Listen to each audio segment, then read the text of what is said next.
Right, back here on Wick's Galaxie, getting ready to align it. I've already done the left front.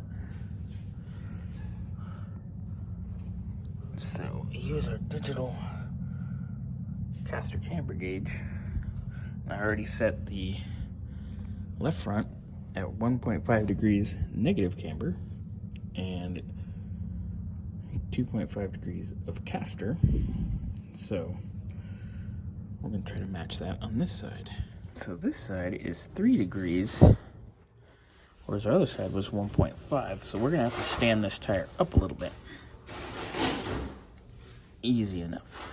All right, so I've thrown some shims in, put 2 in the front, 1 in the back, because while we're at it, I figured it would help us with our caster. Didn't want to go too far, because we only needed to go about 1 degree. So we'll see where we're at here. Maybe have to come back a little bit.